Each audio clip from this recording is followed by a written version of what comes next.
जय श्री कृष्णा। सुदामा जी की जय। पूरन पैज करी प्रहलाद की, खम बसो बांध्यो पिता जहीं बेरे।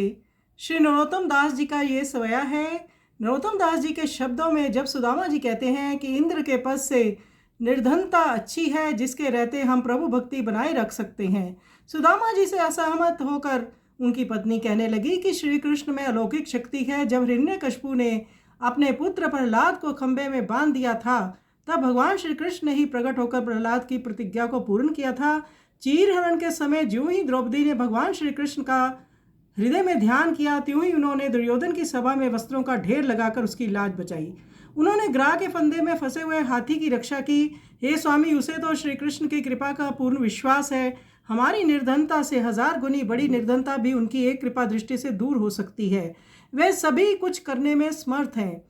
यद्यपि सुदामा जी द्वारकाधीश भगवान श्री कृष्ण के पास मांगने के लिए कुछ नहीं जाना चाहते थे, परंतु पत्नी के आग्रह करने पर कि देखो स्वामी, हमारे यहाँ खाने के लिए कुछ नहीं है, हमारे बच्चे भूखे मर रहे हैं, आपके मित्र परम सखा द्वारकाधीश हैं, आप क्यों नहीं उनसे जाकर सहायता के लिए कुछ मांग लाते।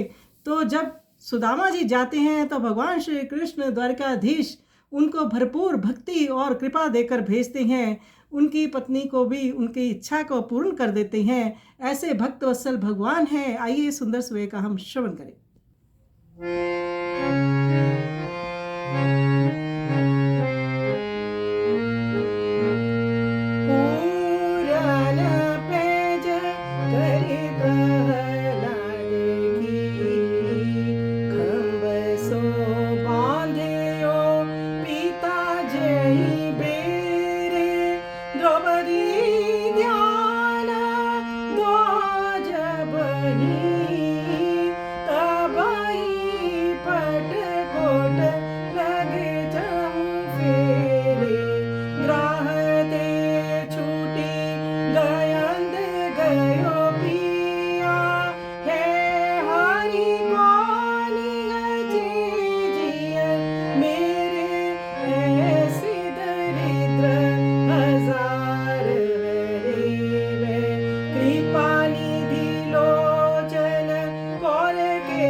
कृपा